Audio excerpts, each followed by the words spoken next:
¿Qué tal? Buenas tardes. ¿Cómo están todos esta tarde? Muchas gracias por acompañarnos. Estamos iniciando el segundo webinar que organizan conjuntamente el Consejo de la Prensa Peruana y UNICEF. Estos son una serie de webinars que estamos desarrollando para, de alguna manera, discutir una serie de temas vinculados a la pandemia y las conductas o los cuidados que hay que tener frente a esta situación que nos ha tocado vivir. Para poder empezar la sesión de hoy, quisiera invitar a María Eugenia Mome, presidenta del Consejo de la Prensa Peruana, para que nos dé algunas palabras iniciales. Buenas tardes con todos. Desde el Consejo de la Prensa queremos agradecer a UNICEF, organismo de las Naciones Unidas, encargado de proteger los derechos de todos los niños en todas partes, especialmente de los más desfavorecidos, por todo su esfuerzo y apoyo en la realización de esta campaña a nivel nacional en el contexto del coronavirus, la cual pretende estimular la protección de la ciudadanía y que se ejerzan formas correctas de autocuidado. También agradecer a los panelistas que nos acompañan por su apoyo incondicionado en este conversatorio. Antes de pasar al webinar del día de hoy, quisiera mencionar 3 recomendaciones claves del webinar del martes pasado. La primera es que las reuniones familiares se han vuelto el principal foco transmisor en estos momentos de la pandemia. Los niños y jóvenes pueden ser pacientes asintomáticos y contagiar a sus familiares más vulnerables. Y si se llegase a finales dramáticos, podría cargarles una culpa difícil de resolver. Para ello, podemos mantenernos conectados vía Internet.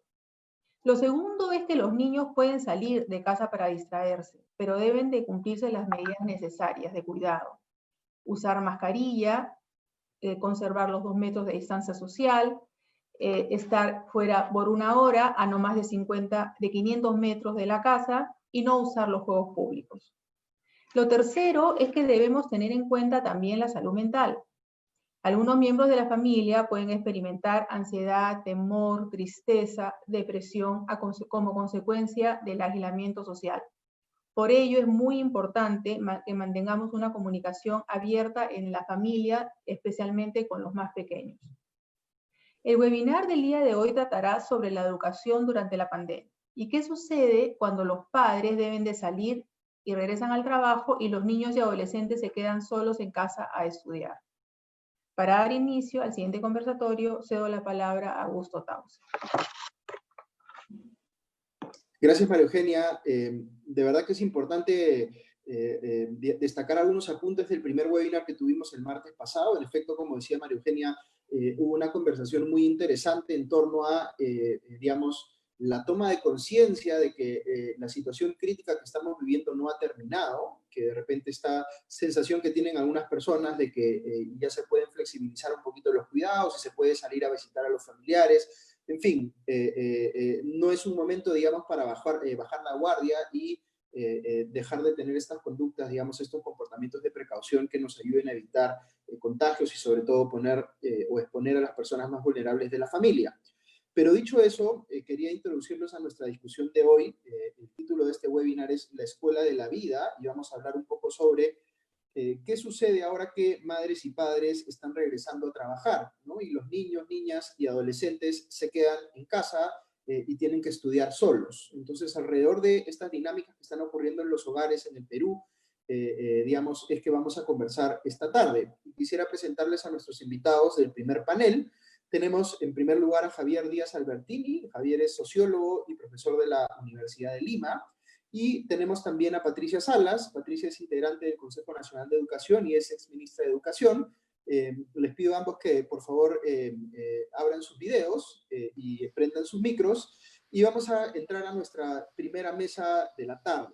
Yo quisiera pedirle a Javier que nos ayude inicialmente con una intervención que nos permita situarnos un poquito en este contexto que es el que vamos a discutir hoy, ¿no? ¿Qué es lo que está pasando hoy en los hogares en el Perú y cómo debemos un poco plantear esta discusión que vamos a empezar esta tarde? Muy buenas tardes. Yo creo que lo primero que tenemos que tener en claro es cuando se quedan los niños y los adolescentes en la casa, es su capacidad de autocuidado. Y autocuidado es la capacidad que tiene una persona de velar por su propia salud física, mental, sus relaciones sociales, el bienestar, y tener capacidad de prevenir y protegerse contra el peligro. Entonces, si dejamos a los niños solos en la casa, evidentemente no tienen la ayuda de adultos en ese sentido. Entonces, la primera pregunta que tenemos que hacernos es si tienen la capacidad de cuidarse a sí mismos. Es evidente que esta capacidad es algo que se va construyendo desde que uno llega a la Tierra, ¿no? Básicamente, los padres están ahí y los adultos están ahí para ir fortaleciendo la capacidad de autocuidado. ¿Qué significa eso? Bueno, alimentarse bien, beber agua que es saludable, la higiene personal, la limpieza del entorno, ¿no? La salud física, hacer ejercicio, descansar, dormir lo suficiente, ¿no? Todas las cosas que contribuyen a la cuestión de salud. Realmente esa autonomía no se logra, sino, dicen muchos de los expertos, básicamente a llegar a un promedio de 10 años. Antes de los 10 años resulta muy difícil, ¿no?, que se pueda cuidar por sí solo, sin la ayuda en un momento u otro, y poder atender muchas veces situaciones de emergencia. Entonces es una primera cuestión. A partir de los 10 años es que ya podemos hablar de formas crecientes de autonomía que permite entonces que se pueda quedar en la casa, ¿no?, por un número de horas, ¿no? De 10 a 12 no debe ser más de unas 3, 4, 5 horas sin presencia de un adulto. Ya a los 14 años uno empieza a aumentar. Ya llegando a los 16 años, evidentemente pueden pasar mucho más horas y hasta noches enteras por su cuenta, ¿no? Gracias, Javier. Patricia, gracias por acompañarnos esta tarde también. En tu caso quería preguntarte, hablamos de la familia en general, pero sin duda hay una diversidad enorme de familias en el Perú que están afrontando situaciones muy distintas.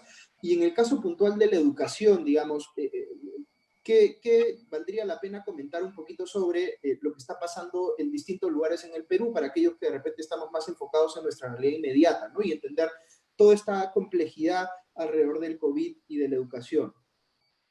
Bueno, primero un pequeño apunte. Yo no soy miembro del Consejo Nacional de Educación desde el 2008. Yo soy socióloga también de la Universidad Nacional de San Agustín, actualmente ejerciendo docencia.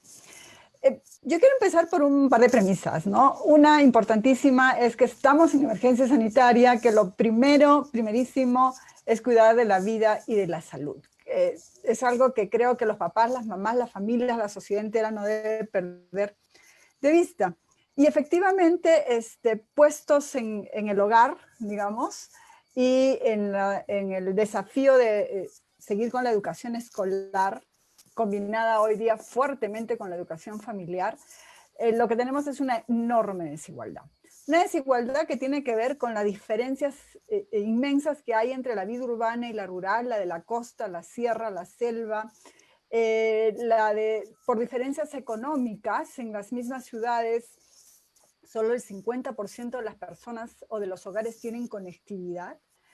Y hay otro elemento muy complicado que es el tamaño de las viviendas. Es un enorme número de familias que tienen viviendas muy pequeñitas en donde viven muchas personas y es más, hasta varias familias, ¿no? Entonces, eso establece condiciones muy, muy diversas, tanto para organizarse en el proceso educativo como para enfrentar una situación de cuidado de la salud en situación de confinamiento.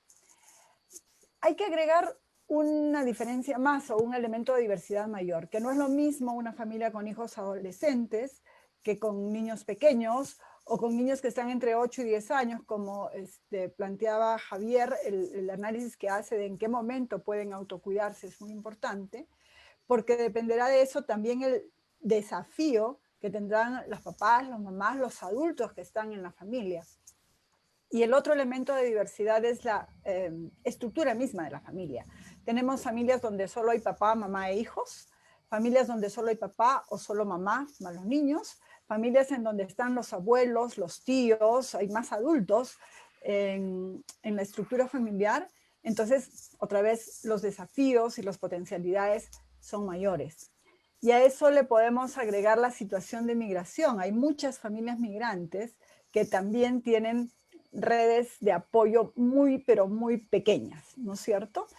Entonces va a ser de primera necesidad que el Estado tome algunas decisiones importantes, tanto en alargar lo más que se pueda el trabajo remoto, en normar tiempos flexibles en los centros de trabajo para que los miembros adultos de la familia puedan combinar tiempos para los casos de niños pequeños, y digamos algunas otras políticas que ayuden al cuidado dentro de las familias, sabiendo que hay una variedad enorme de situaciones socioeconómicas, culturales y de estructura familiar, ¿no? Es más, presiento que eventualmente en zonas rurales o muy pobres, muchas familias ya tienen esto organizado de alguna manera. En unos casos mejor, otros peor, pero ya lo tienen organizado, ¿no? Gracias, Patricia. Mil disculpas por la imprecisión en la presentación y gracias por la aclaración en todo caso. Javier, quería preguntarte por un tema que creo que muchos estamos experimentando, que es que antes teníamos estos espacios de nuestra vida claramente separados, ¿no es cierto? El espacio de la casa, el espacio de la escuela, la universidad, el trabajo, digamos, y el espacio más social, más de diversión, de entretenimiento, y todo parece que se hubiese como que fusionado en un solo lugar, ¿no? Ahora que estamos confinados o hemos estado confinados. ¿Qué efectos tiene esto, digamos, o cómo debe abordarse esta situación de que aparentemente se han mezclado todas estas cosas en una sola? Bueno, sin duda, parte de la modernidad ha sido separar, por ejemplo, lo privado de lo público. Eso desaparece durante la cuarentena, ¿no? Se publicita lo privado y lleva a toda una serie de presiones sobre el uso de la vivienda, el uso del hogar, porque son actividades que normalmente pertenecían, como tú estabas diciendo, a otros espacios y a otros momentos, ¿no? Porque es las dos cosas, es el espacio y es el tiempo. Como estaba diciendo Patricia antes, es evidente que el espacio que comparte las familias están muy diferenciados en el país, ¿no? Entonces, una familia acomodada puede, de una manera u otra, separar espacios para recreación, un espacio para el estudio, un espacio para la socialización, un espacio pues para diferentes usos. Y no generar ciertas rutinas alrededor de eso. Familias con mucho menos posibilidades espaciales, en mi opinión, lo que deben trabajar más son los tiempos, ¿no? Entonces, crear tiempos específicos para que los diferentes miembros de la familia no entren en conflicto, ¿no? Entonces, si es un tiempo de estudio, entonces todo el hogar tiene que entrar necesariamente en modalidad de estudio, especialmente para generar rutinas, que son muy importantes para el proceso de autocuidado, ¿no? Los niños y las niñas tienen que generar cierta programación, disciplina, estructura durante el día, ¿no? Y además, eso es lo que, si están solos una cantidad de tiempo, es lo que van hasta cierto punto informar y es lo que pueden controlar los padres o los adultos encargados de una forma u otra. Entonces, sí, pues, tenemos para buscar convivencia y efectividad y productividad dentro de la familia. Tenemos que llegar a acuerdos básicos sobre el uso del espacio y el uso ¿cómo se llama?, del tiempo.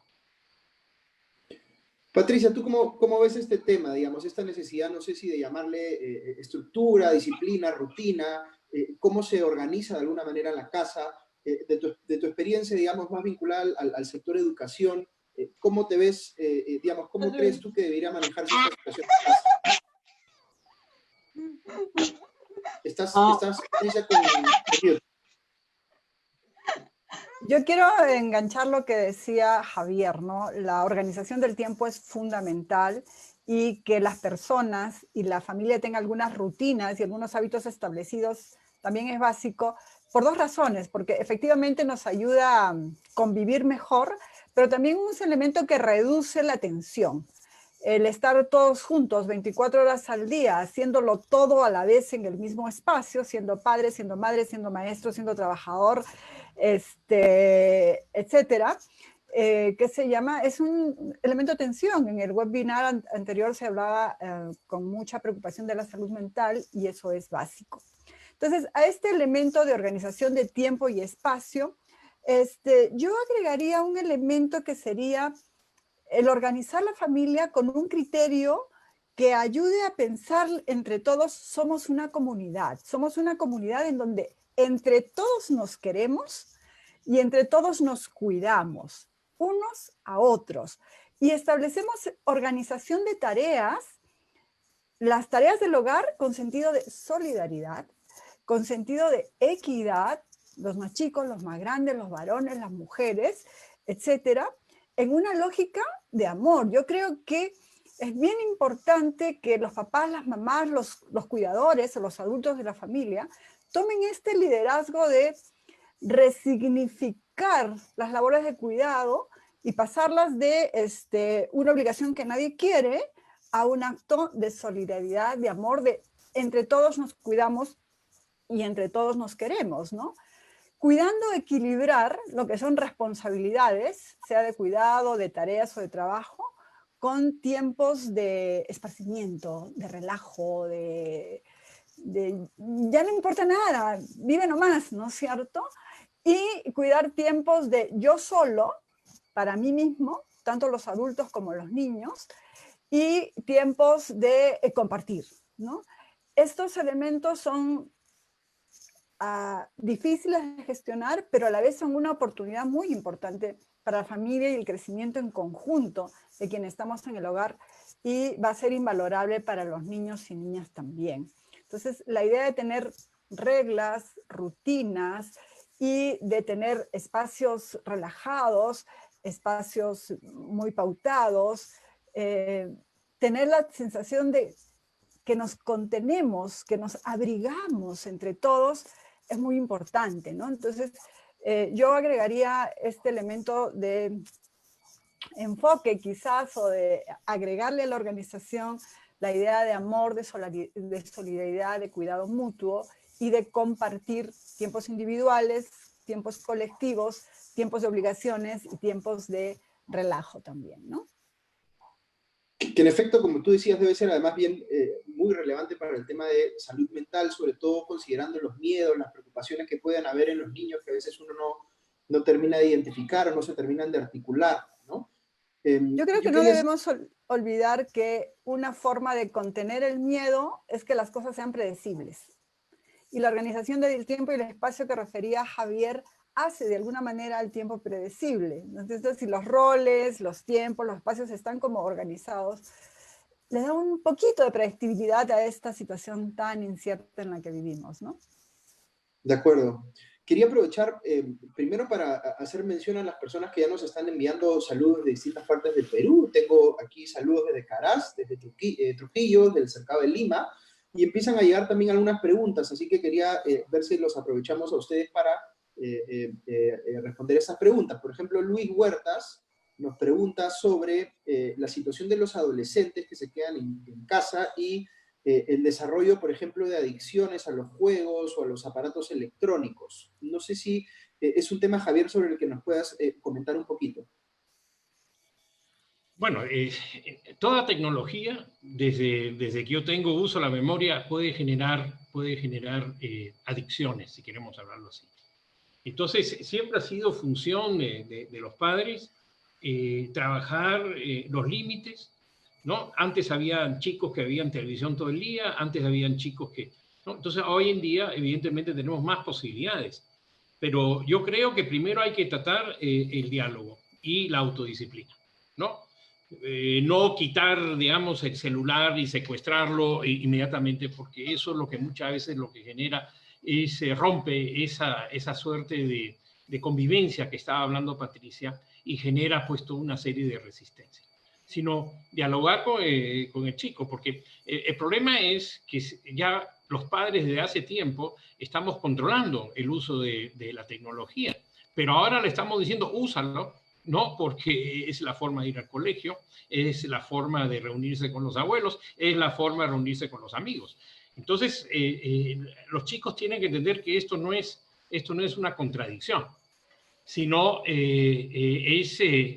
como otras cosas en la vida, aprender a usar las cuestiones responsablemente.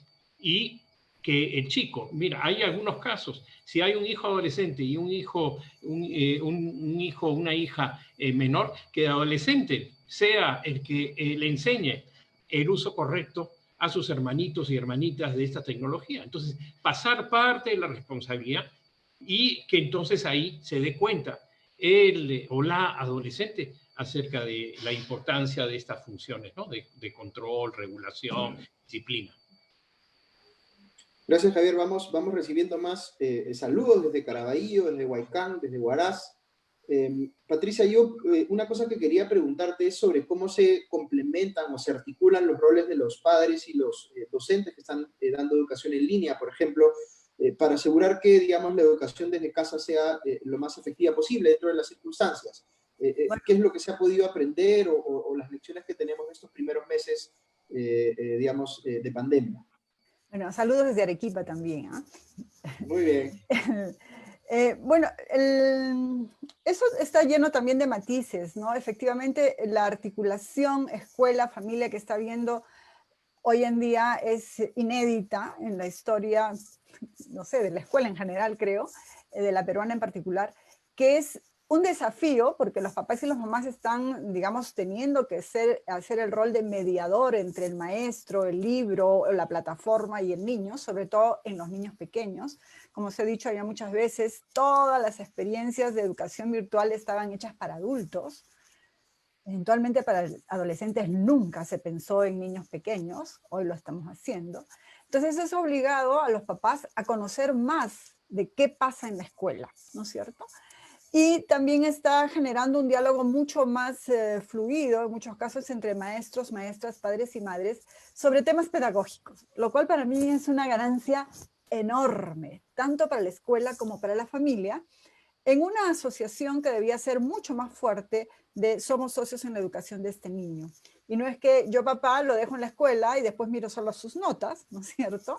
Yo, maestra, recojo al niño y solamente le pongo notas y separábamos la escuela de la familia, mientras que el niño es uno solo. Entonces, ahí creo que pueden haber ganancias y aprendizajes importantes, sabiendo que también hay tensiones, conflictos y algunas otras cosas, ¿no? Pero yo quería retomar lo que estaba diciendo Javier, porque creo que esto es bien importante. Una de las ganancias de la educación remota que se está tratando de relevar y ojalá se pueda sistematizar y explorar mejor para hacerla una más útil para todos y todas, es la capacidad del aprendizaje autónomo que pueden estar adquiriendo nuestros niños, niñas y adolescentes, que es parte del currículo escolar. Si a la lógica de aprendizaje autónomo le sumamos esta parte de en qué momento soy capaz de autocuidarme, eventualmente puedo agregar la de autorregularme. Entonces ahí, en la crianza en general, el desarrollo general de los niños, niñas y adolescentes está viendo una ganancia enorme porque estas son capacidades indispensables para la vida en general, ¿no es cierto? Muchos de los adultos nos metemos en problemas porque no sabemos algunas de las tres cosas: autocuidarnos, autorregularnos o autoaprender. Pero además entonces los papás, las mamás y los adultos tienen que hacer un cálculo de riesgos. ¿Qué riesgos van a correr mis hijos, mis hijas de quedarse solos? Uno es el de las adicciones, que ya lo trató Javier, pero también hay un riesgo de accidentes. Y también hay la posibilidad de que se peleen entre ellos. Y también hay la posibilidad de que sean víctimas de violencia, de otro cuidador que se queda o de alguien que entra a la familia o cualquier otra cosa. Entonces, los papás y las mamás tienen que tomar prevenciones sobre este tipo de cosas. Cosas tan sencillas a veces como, en lugar de decirle al niño, no vayas ahí, enseñarle cuál es el riesgo que corre ahí, ¿no? Quemarse si es la cocina, no sé, pues resfriarse si se moja, resbalarse si el piso está mojado, lo que fuera. Y un entrenamiento básico de primeros auxilios. Los primeros auxilios no solamente te ayudan a saber qué hacer en ese momento, sino que te ponen en la estructura social y mental un cuadro de riesgos y formas de prevención. ¿no es cierto? Y la otra, manejar números de emergencia. Ante las peleas o conflictos, es muy importante trabajar, por ejemplo, todo lo que es reconocimiento de emociones. Eso es algo que trabajamos muy poco, los papás, las mamás y las escuelas también, y muchos de los problemas, sobre todo los más chiquititos, es que no saben qué sienten, tristeza, ira, frustración, etc. Y el reconocer las emociones ayuda mucho. La segunda, reconocer el problema. ¿De qué me estoy peleando contigo? ¿Sobre qué nos estamos gritando? ¿O cuál es el conflicto? ¿Es el juguete o yo estoy enojada por otra cosa? ¿No es cierto? Y luego aprender a dialogar y algunas de esas cosas. Tú dices, pucha, esto es agenda nacional, ¿no? Sí lo es, ¿no es cierto? Pero yo creo que estas semanas o estos meses en los que progresivamente vamos a ir saliendo de casa, los papás y las mamás, pueden aprovechar para tener algunos ejercicios, se pueden hacer algunas simulaciones, algunos juegos, por los cuales los chicos aprenden cómo controlar emociones, resolver conflictos. Hay muchos cuentos que ayudan a eso, al tema de reconocimiento de emociones, ¿no es cierto? Quizás UNICEF, yo creo que el Ministerio de la Mujer, que tiene la Rectoría en Familia, Niñez y Adolescencia, debería tener una estrategia de comunicación muy, muy potente, muy dinámica, muy diversa para multiplataforma, porque ya hemos visto que la heterogeneidad es muy grande, que permita ayudar a los papás y a las mamás a tener recursos para hacer esto.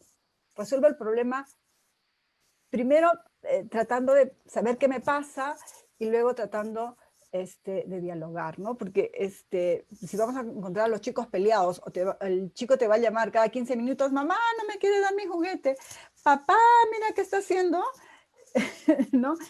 Se convierte en un problema. Entonces, autocuidado, aprendizaje autónomo, son muy importantes, pero es un proceso. Y creo que los papás y las mamás necesitan apoyo, información, herramientas y eventualmente espacios de compartir también. En la red hay muchos espacios de profe a profe, es uno de ellos, y hay muchos espacios donde los profes están compartiendo sus vivencias y sus hallazgos. Provoquemos que los papás y las mamás también tengan sus redes, ¿no? Sí, en unos minutos más yo les voy a compartir un número de celular que me ha proporcionado UNICEF, justamente para los padres de familia que nos están escuchando puedan mandar un mensaje de WhatsApp y eso les va a permitir tener acceso a información que les puede pasar UNICEF y que de esa manera estén adecuadamente informados. Yo creo que ha sido, digamos, súper interesante escuchar de los expertos. Hemos tenido dos panelistas de lujo en esta primera mesa de la sesión de esta tarde, pero es interesante también escuchar a los jóvenes, a los niños, y por eso, además de agradecerles a Javier y a Patricia por su tiempo esta tarde, quisiera presentarles a Johan Muñoz. Johan nos está hablando desde Pucallpa. Así que, Johan, no es para que te sientas presionado, pero solamente quisiera contarte que te están escuchando desde Caraballo, Huaycán, Huaraz, mencioné hace un ratito, desde Lima Norte, desde el RIMAC, desde Apurímac, desde Piura, desde Tarapoto y hasta desde Colombia. Así que para todos ellos, te escuchamos. Hola, ¿qué tal? Muy buenas tardes a todos. Quería agradecer a UNICEF por la invitación a este evento. Bueno, quería comentarle que en mi caso la pandemia cambió muchas cosas en mi vida y en mi familia. Hasta el principio, cuando dijeron que las clases presenciales no se iban a dar, yo me preocupé demasiado, ya que pasaba quinto año de secundaria y pensé que iba a perder el año escolar. Pero luego dijeron que íbamos a estudiar de manera virtual. Me puse contento, ya que era un nuevo método de estudio. Luego del anuncio que dio el Estado, mis compañeros me mensajeaban, porque yo era el brigadier, me decían, Joan, ¿cómo vamos a organizarnos sobre las clases virtuales? Yo no sabía qué decirle, hasta que mi tutora me llamó diciendo, Joan, te vas a encargar de crear el grupo de WhatsApp, donde vas a agregar a tus compañeros, a los profesores y a los papás para poder explicar cómo trabajaríamos durante la pandemia. Yo estuve apoyando el grupo de WhatsApp y me di cuenta que los profesores no manejaban tanto la tecnología y eso a nosotros nos perjudicaba, ya que a veces les preguntábamos algo sobre algún tema o teníamos algunas dudas, no nos respondían a la hora. Y las clases solamente eran en PDF. Yo recuerdo que las 3 primeras semanas eran muy difíciles, ya que los profesores no sabían mucho yo y mis compañeros estábamos medios perdidos al no saber cómo entrar a la plataforma Aprenda en Casa. Y cuando queríamos entregar nuestra tarea a tiempo, a veces el internet se saturaba o nos cortaban. Yo sí sigo mis clases a través del internet y entro a Aprenda en Casa y me ayudo a mí mismo porque yo mismo me propuse mis propias reglas. Antes no hacía eso, antes empezaba a jugar videojuegos para poder distraerme o a ver televisión o una serie. Ahora que todo es diferente, ya tengo mi horario de estudio y eso me facilita mucho. Ya tengo todo organizado y un tiempo para ayudar a mis padres.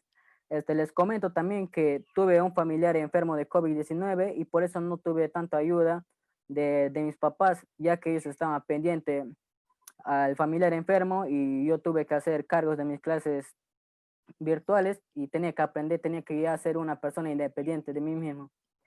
Y bueno, lo bueno que aprendí es que hay muchas cosas importantes para cuidar nuestra salud, como por ejemplo es el lavado de manos. Eso, ya que eso no lo hacíamos antes, ahora sí lo estamos practicando a diario. Y también limpiamos nuestros cuartos porque tenemos que estar, con nosotros estamos en clases virtuales, tenemos que trabajar en un ambiente seguro, limpio y fresco. Limpiamos la sala, la cocina para que el virus no pueda entrar nuevamente. Ya para culminar, quería contarles que cuando nadie podía salir de casa, yo con mi familia empezamos a jugar videojuegos de mesa o el ludo o el bingo para poder distraernos y no pensar en las cosas negativas. Y espero que todo esto vuelva a la normalidad. Muchas gracias. Gracias, Johan. Yo quería aprovechar para preguntarte cortito, tú me contabas que estás en quinto año de secundaria, ¿no es cierto? Y es un momento, digamos, es un año muy importante, ¿no es cierto? Y justo toca todo esto de la pandemia. ¿Cómo lo has vivido en ese sentido respecto a tus expectativas de estudiar después? Digamos, ¿ya tienes decidido qué cosa quieres estudiar? Más o menos, ¿cómo te proyectas hacia el futuro? Bueno, la verdad, al principio yo me alegré mucho porque iba a ser un nuevo método de estudio, ya que pensaba que iba a ser a través de Zoom, como lo hacen en otros países, pero no, en realidad fue diferente, solamente las clases eran en PDF. Pero era algo nuevo para nosotros como adolescentes. Es cosa de experimentar y adaptarnos a este nuevo tema de estudio. Ya en mi futuro, yo creo que va a ser muy diferente. Y el 2020 va a quedar marcado en mi corazón, pero hay muchos planes que hacer al terminar la secundaria. Buenísimo. Muchísimas gracias, Johan. Un saludo para todos en Pucallpa. Y vamos a empezar ahora nuestra segunda mesa de la tarde. Voy a invitar a Paul Neira. Paul es gerente general de Learning Factor, y también a Fernando Bolaños. Fernando es ex viceministro de Educación y oficial de Educación de UNICEF. A ambos les voy a pedir que por favor inicien su video y prendan sus micros. Y vamos a empezar con Paul. Paul, se ha hablado mucho esta tarde de la autonomía, ¿no? De cómo desarrollar esta autonomía en los estudiantes en esta situación que nos ha tocado vivir. Tú que conoces tanto sobre estos temas, ¿cómo, digamos, encaras este tema? A ver, Augusto, sí, efectivamente lo mencionó Javier y fue un intercambio entre Javier y Patricia en la primera parte de este webinar respecto al tema del autodominio. Y yo quisiera hacer un énfasis particular en dos elementos adicionales que creo que son concomitantes al autodominio, que son la autodisciplina y el autocontrol. Y que quizás, digamos, cuando enfrentas, y lo mencionó Javier, que la literatura y los expertos hablan de que es a 10 años más o menos la edad en la cual puedes ofrecer estos espacios con mayor autodominio progresivo. Y yo pensaba más bien en las edades menores, digamos, y ahí creo que lo que hay que trabajar es el tema de la autodisciplina y el autocontrol. Y quiero usar este par de conceptos de espacio y tiempo que estuvieron yendo y de vuelta en la conversación. Y me parece que para estudiantes menores de 10 años en la situación de confinamiento en la que nos encontramos, es la combinatoria de ambos la que efectivamente tiene que generar el espacio para que nuestros niños y niñas puedan ir desarrollando esa competencia o esa capacidad o ese discernimiento al nivel cognitivo que ellos tienen para poder enfrentar un escenario en el cual o uno de los padres de familia o los dos padres de familia están fuera de casa y tienen que quedarse con familiares o cuidadores que no necesariamente conocen el detalle exacto de lo que tienen que hacer, los horarios, el trabajo que tienen que realizar, porque ya hay una rutina que se ha construido en el espacio familiar antes de que suceda esta cuestión de que tienen que ir a trabajar. Entonces, en esa línea es interesante porque cuando uno mira las experiencias de primaria o inicial, en la presencialidad no necesariamente se generan esos espacios de darle control al estudiante, de darle el manejo a la disciplina para que ellos se autocontrolen, se autodisciplinen. Entonces, la oportunidad que tenemos ahora no es sencillo, ojo, aquí no se trata de decir cosas que no son verdad, no es sencillo, pero justamente el esfuerzo tanto de los padres que salen a trabajar como de los cuidadores que se quedan a cargo, ya sea un hermano mayor o un familiar en las condiciones que estamos discutiendo en el momento anterior, deberían justamente ayudar a construir esto, porque yo soy un firme creyente que si este tipo de elementos se gestionan adecuadamente al interior de la familia, vamos a tener una oportunidad de oro que en esta crisis vamos a poder construir un escalón de mayor madurez para nuestros hijos, para que enfrenten más adelante los siguientes retos que vienen. Gracias, Paul. Fernando, tú que has sido viceministro, quería preguntarte un poco cómo se ve también desde el sector público, de tu experiencia, digamos, como experto en el rubro, este nuevo reto que se le está poniendo de alguna manera a los padres también, ¿no? Nos mencionaba una de las personas que nos está escuchando, Rosario Cubillas, dice: la adaptabilidad es un gran desafío en la pandemia, ¿no? ¿Qué es lo que necesitamos de alguna manera de los padres para poder afrontar este gran desafío? Sí, bueno, muchas gracias a todos por la invitación y a Paul por compartir este panel. Sí, creo que una de las cosas, como decía Johan hace un minuto, el año 2020 va a quedar marcado en mi corazón, en nuestro corazón. Probablemente todos vamos a recordar este 2020 como una época impensada, ¿no? Y yo creo que la educación, si hablamos de que la educación, finalmente el tema central son el tema de los aprendizajes, lo que tenemos que preguntarnos es cuáles son los aprendizajes que nos está dejando esta pandemia, ¿no? Y eso, digamos, no solamente pensado en el tema escolar, sino todos, ¿no? Adultos, niños, adolescentes, ¿no? Ahora, obviamente, una de las cosas que son críticas en este proceso, y ahí estamos tratando de hacer todo lo mejor posible, porque no ha habido una situación antes en la que 9 de cada 10 niños han estado con sus escuelas cerradas y muchos de ellos aprendiendo en clase, en casa, que es un poco la situación, es que hay cosas que tenemos que aprender y reaprender de manera distinta, ¿no? Yo creo que uno de los retos, y Patti Salas ya lo mencionaba, es este tema de esta relación distinta entre la escuela y la familia, ¿no? Y ahí claramente una de las cosas que nos cuesta, porque obviamente los que somos padres, los que somos papás o mamás y estamos en nuestra casa con nuestros hijos, de repente algunos están saliendo y tienen que salir fuera ya a trabajar, pero es el aprendizaje que antes pasaba y que escuchábamos y en la noche les preguntábamos cómo te fue en el colegio, ahora pasa en la casa, ¿no? Pasa en la casa y nosotros como padres tenemos que de alguna manera estar allí, pero no somos maestros, no somos los maestros los docentes. Entonces eso implica una nueva manera de plantearlo y ya sea una escuela pública o privada, implica un tipo de comunicación que antes no teníamos cotidianamente, mucho más cercana, ¿no?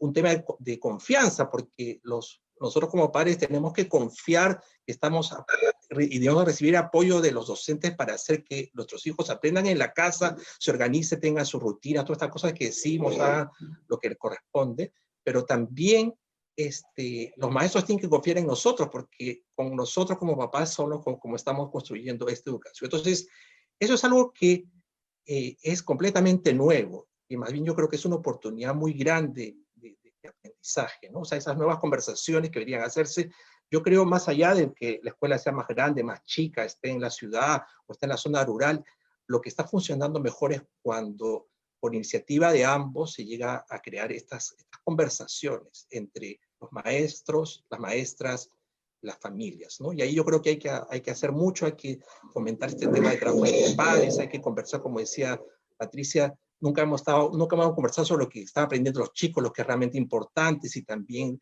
lavar los platos o hacer cosas en la casa también son parte del aprendizaje, etc. Entonces, ahí hay un campo enorme de aprendizaje, y creo que ese puede ser uno de los grandes temas de este tiempo y aprendizaje. Yo creo que se requiere un pacto entre escuelas y familias. Si hemos hablado del pacto Perú, necesitamos un pacto nuevo entre escuelas y familias, pero no en general, sino entre cada escuela, la escuela tuya, de tus hijos, de tus hijas, y mi familia, yo, etcétera, para ver cómo hacemos para pasar estos tiempos. Que es un poco extraño que nos lo estemos preguntando ahorita, digamos, dadas las circunstancias, cuando es algo que debiera de por sí ocurrir de forma permanente, ¿no? Ese pacto, ese interés, digamos, de los padres de familia en la educación de sus hijos, que de repente en otros momentos habían dejado un poquito de lado y ahora han tenido que involucrarse dadas las circunstancias, ¿no? Yo quería preguntarles también a los dos por el tema de la gran apuesta que se ha hecho, digamos, por el aprendizaje utilizando tecnología, digamos, no ha quedado más remedio, podría decirse, ¿no es cierto?, que hemos tenido que descansar un poco en la posibilidad de enseñar utilizando aparatos electrónicos o la misma televisión, pero por supuesto los padres ven esto y piensan, esto no es lo que yo recibí antes, ¿no? Y eso les puede generar, me imagino, algo de ansiedad también. Entonces, ¿cómo debemos entender, digamos, este nuevo tipo de aprendizaje que reposa mucho más, digamos, en la tecnología? Paul, ¿tú cómo ves este tema? Sí, a ver, es súper interesante la pregunta, Augusto, porque yo creo que esta experiencia nos ha permitido distinguir dos cosas bien importantes. Prensky, que es un autor sobre el tema de la tecnología, que acuñó el término nativo digital, y muchas veces nosotros tenemos la experiencia de que hay frases más o menos repetidas que decimos, no, es que mi hijo nació con la tecnología y él sabe usar mejor el celular que yo. Entonces, yo creo que esta situación nos ha puesto ante la realidad siguiente, que es que hay una diferencia entre las competencias digitales para la diversión y para acceder a información rápida, y las competencias digitales para aprender y para generar nuevo conocimiento. Y yo creo que esa diferencia es importante tenerla clara, porque de alguna manera nuestros hijos, al enfrentar este aprendizaje mediado, como tú bien lo has mencionado, han tenido que reconectar su cerebro y comenzar a operar en procesos de aprendizaje que antes eran presenciales y que no requerían, además, de alguna manera, eso ha sido un golpe también al sistema educativo que no estaba preparado, porque hemos sido, creo yo, hemos pecado de conservadores en el sistema educativo peruano, porque hemos estado muy duros para el tema de la tecnología en general. Entonces ahora lo que sucede es que los espacios de aprendizaje son mediados. Entonces es importante que los padres de familia sepamos de que tanto nuestros hijos como nosotros estamos enfrentando un terreno juntos, nuevo, inhóspito, desconocido, que es cómo con la tecnología yo puedo generar nuevo aprendizaje. Y lo decía Johan en su intervención, que decía, nuestros profesores hemos tenido que enseñarle a hacer las cuentas de WhatsApp, de ayudarlos al tema del PowerPoint. Entonces, esa interacción creo que es una ganancia que el sistema educativo peruano tiene que valorar muchísimo, pero no solo el sistema educativo peruano, sino también las familias que van a continuar en este proceso un tiempo más, pero además también, de ahora en adelante, una vez que haya la vacuna y todo el mundo nos hagamos un abrazo enorme mundial cuando tengamos la vacuna, no dejar de que eso se quede fuera, porque es una oportunidad enorme en la cual los países han aprendido. Y un segundo elemento, cogiendo una idea que planteaba, que se planteaba anteriormente, tiene que ver con la siguiente idea. O sea, hay unos aprendizajes formales y oficiales, que son los del currículum. Y evidentemente, en una situación en la que no estamos en el colegio, donde hay limitados procesos de tecnología o de interacción entre el docente y los estudiantes, claramente lo que va a pasar es que no se van a poder cumplir todos los requerimientos del tema curricular. Pero ahí viene la enorme oportunidad de las familias de poder enseñarle esos aprendizajes no formales, esos aprendizajes que son los que terminan además siendo valores, siendo experiencias, siendo historias, siendo comprensión de dónde vengo, hacia dónde voy, quién es mi familia, quién es mi papá. espacios donde los padres de familia puedan contarle historias a sus hijos de dónde vienen, cuál ha sido el reto que han enfrentado a los distintos niveles, y comenzar a generar narrativas y ofrecerles esos espacios de aprendizaje que van a sellarse en el corazón y en la mente de nuestros hijos, es una oportunidad enorme, porque ahora, al estar ambos en la casa, es una situación inédita que ofrece muchísimo más tiempo del que antes teníamos. Entonces, no podemos no permitir que esa oportunidad se nos pase y poder generar esa oportunidad para cubrir esos otros aprendizajes que son válidos y completamente humanos, que no son los normales y los normativos del currículum, pero se tienen que dar en esta oportunidad. Gracias, Paul. Fernando, yo sé que tú tienes también bastantes comentarios sobre este tema, así que te escuchamos. Sí, bueno, creo que nadie puede negar que Aprendo en Casa ha sido un esfuerzo extraordinario del Ministerio de Educación de sacar en poco tiempo toda esta estrategia. No estoy hablando solamente de la plataforma en línea, sino todo el trabajo en televisión, todo el trabajo en radio, por ejemplo, que se está haciendo en 9 lenguas indígenas, por ejemplo, en las zonas rurales, en educación intercultural bilingüe, ¿no?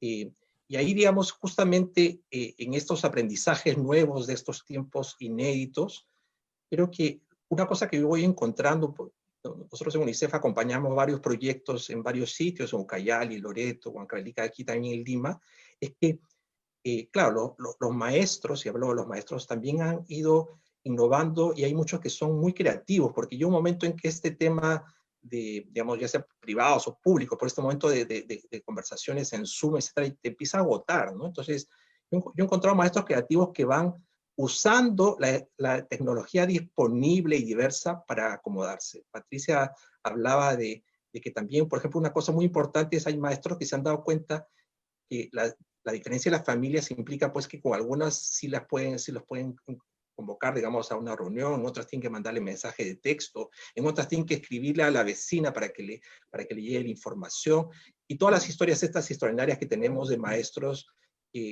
con tecnología muy básica hacen llegar los mensajes a las casas, ¿no? Para atenderlo. Entonces, el tema de la tecnología, obviamente hay un tema de brecha digital y de tecnología, digamos, de Internet que tiene que ir avanzando y que creo que esta es una llamada de atención a un país que debe avanzar más seriamente en cerrar la brecha digital, si es que realmente queremos cerrar también las inequidades que hay, digamos, en las oportunidades que existen.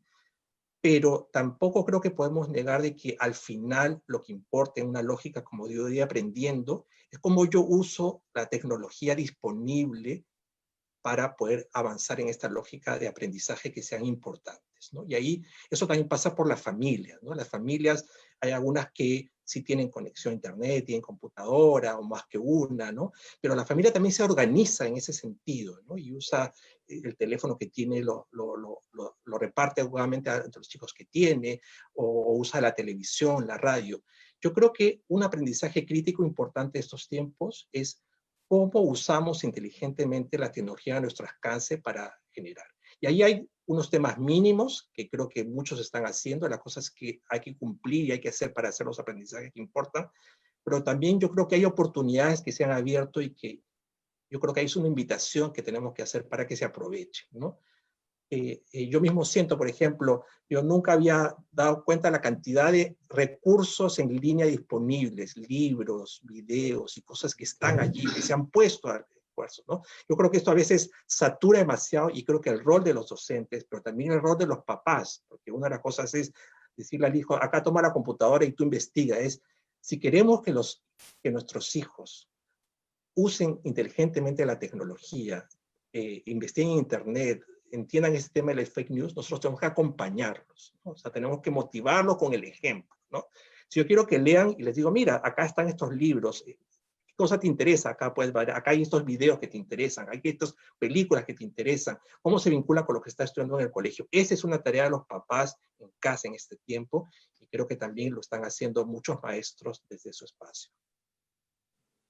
Gracias, Fernando. Voy a aprovechar un ratito para saludar a quienes nos escriben desde Huancayo, Cerro de Pasco, Mangomarca, Pimentel, Juliaca, desde la Policía Nacional en San Martín de Porras, En fin, nos están escuchando a nivel nacional, así que es un gusto poder estar esta tarde con ustedes compartiendo estos temas tan importantes. Hay una pregunta, digamos, que yo creo que está flotando en el ambiente y creo que a muchos padres les gustaría tener una respuesta definitiva, pero es bien difícil, digamos, dársela en este momento, que es cuándo van a regresar físicamente a las escuelas. Yo no quiero comprometerlos a ustedes a animarse a dar una fecha, pero de repente sí les puedo preguntar qué cosa creen que debería pasar para que, digamos, se den las condiciones para que eso ocurra nuevamente, ¿no? Paul, tú, por ejemplo, ¿cómo te imaginas ese retorno a las clases? ¿Cuán próximo crees que sea?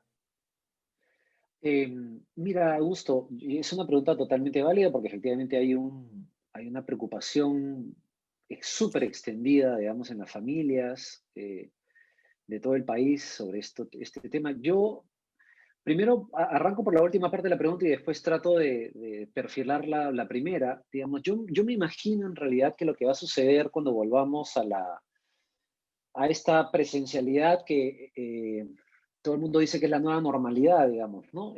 Yo primero estoy seguro que una de las cosas que tenemos que batallar todos juntos, padre, familia, miembros del sistema educativo, es que no se deje de lado lo que hemos aprendido a partir de esta crisis.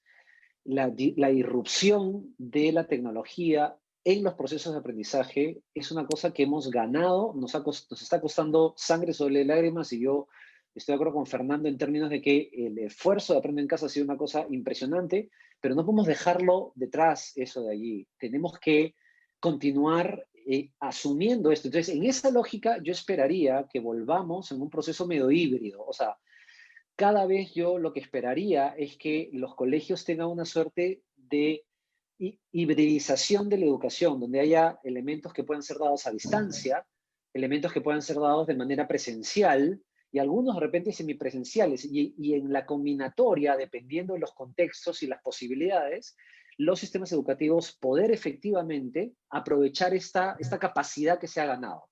Y respecto a una fecha posible, yo antepongo allí el tema sanitario. Yo creo que en realidad el orden y el alineamiento tiene que irse por ese lado porque el riesgo y el peligro de la vida son, o de perderlo o de ponerla en juego, son más importantes. Y no estoy no peyorativamente hablando, sino que los procesos de aprendizaje se están dando en las casas y los estudiantes están avanzando por ese lado. Entonces, hay que plantear, creo yo, una priorización fundamental del tema de salud. El webinar anterior creo que ha dejado muy claro esa posición y yo iría midiendo progresivamente en el tiempo cuáles son las condiciones, qué espacios se pueden ir abriendo y de repente, digamos, pero siempre sobre la lógica de que lo que prima es la salud en este sentido, digamos, ¿no? Por delante de todo, ¿no? Fernando, tú, ¿cómo ves este tema? ¿De repente te animas a sugerir algo? Sí, bueno, tal vez la fecha no es tan relevante en este momento, sobre todo en el recrudecimiento, digamos, de la situación sanitaria que vemos, ¿no? Creo que todos somos conscientes de que deberíamos volver cuando realmente baje la situación sanitaria que, como mencionaba también Paul, ¿no?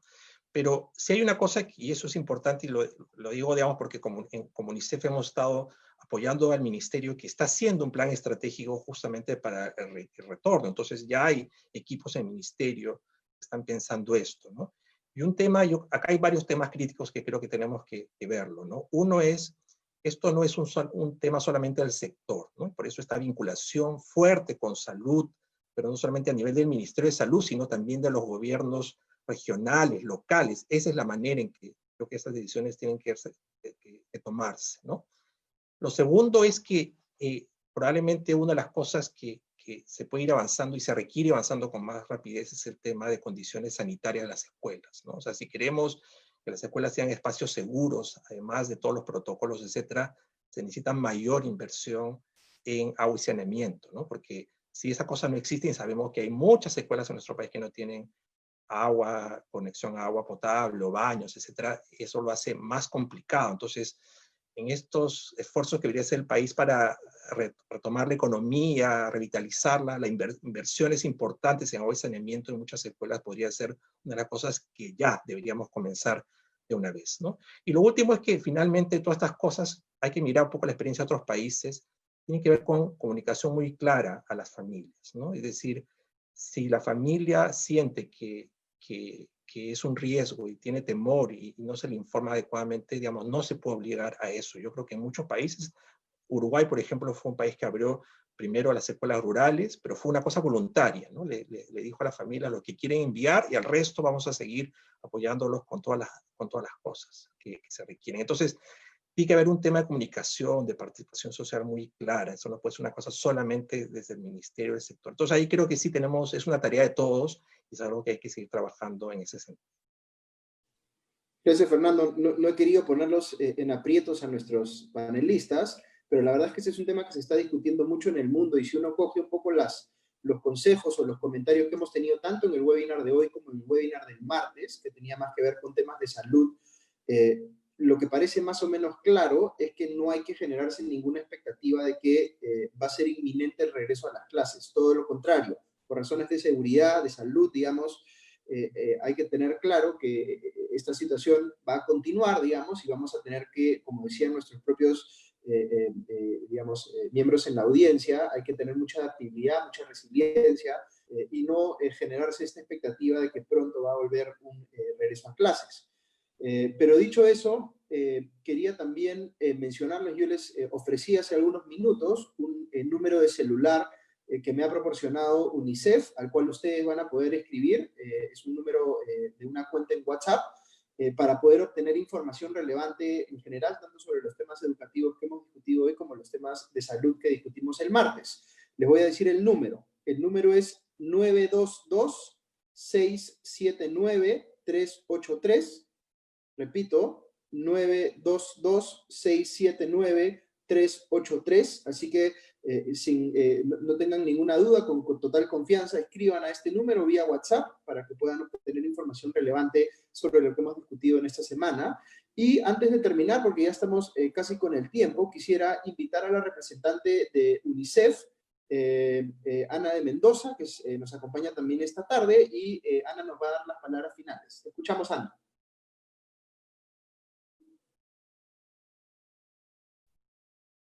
Tienes que sacarle el mute al micro. Hola, muchas gracias a todos y a todas. Gracias por su participación. Muy interesante el debate. Yo creo que hemos tratado temas muy interesantes. El tema del autocuidado, ver esta crisis como una oportunidad también de crecimiento, de desarrollar habilidades blandas, que se llaman blandas, aunque son realmente mucho más importantes muchas veces que las habilidades duras. Como decíamos, solidaridad, empatía, el reparto de roles, responsabilidades. Creo que es algo interesante y que tenemos que seguir fomentando. Me ha interesado mucho lo que hemos hablado también de cómo organizar los tiempos, los espacios en la vida cotidiana, pero es un país muy diverso, con muchas diferencias en lugares y en cómo la gente se organiza, pero sí que es importante lo que decía el grupo de expertos y expertas, que chicos y chicas tengan unas rutinas y que continúen con esas rutinas, estén o no los adultos de referencia, ¿no? Creo que es algo importante.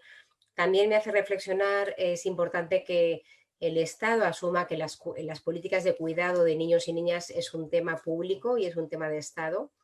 Creo que ahora se pone muy dijéramos, muy de relieve que cada uno y cada una, cada familia se organiza como puede, pero no debería ser así. Igual que estamos pidiendo que mamás y papás vuelvan a los trabajos, tendríamos que tener un Estado que garantice de alguna forma que chicos y chicas están bien cuidados, ¿no? Recordemos que también hay índices muy altos de violencia en las casas y que el Estado también tiene que velar para que esto no suceda y se pueda prevenir. Creo que interesante hablar un poco de la conciliación entre el derecho a la educación, que es un derecho que es claramente uno de los principales derechos que tienen los niños y niñas, con la seguridad, el autocuidado y la responsabilidad. Así que, bueno, me parece que ha sido muy interesante. Espero que a las familias, chicos y chicas que nos han visto y han estado contactados les haya interesado. Vamos a continuar con esa serie de webinars, así que agradecer también al Consejo de la Prensa y a todos los participantes por sus buenas intervenciones. Muchas gracias. Gracias, Ana. Un pedido final que nos hacen los organizadores es que todos nuestros panelistas, por favor, prendan sus cámaras, que vamos a hacer una foto final. Eso incluye a María Eugenia, Ana también, Javier, Patricia, Paul, Fernando, ya estamos todos, creo. Marilu, me imagino que tú también, ¿no? Si no, las tomas para la foto de rigor. Una sonrisita antes de terminar. Yo tomo la foto. ¿Ya estamos? Una selfie. Les recuerdo el número 922-679-383 para todas aquellas personas que quieran recibir la información sobre el webinar. Muchas gracias, Augusto. Muchas gracias, María Eugenia, también. Muchas gracias a todos. Buenas tardes. Buenas noches. Buenas noches. Chao. Gracias, muchas gracias. Gracias a todos también. Buenas noches. Gracias a todos. Buenas noches. Gracias. Hasta luego. Johan no salió. Deberíamos de tomar otra foto. Johan, A ver, ¿puedes Johan, abrir? ¿puedes prender tu cámara, Johan? Ya está. Ahí está. Ahí está. Hola, Ahora ¿qué sí. tal? Buenas noches. Muy bien. Bien. Listo. Ahora sí. Gracias a todos Luego, nuevamente. muchas Nos vemos en gracias. el próximo Gracias, webinar. gracias. Chao, Adiós. ya nos vemos. Gracias. Gracias.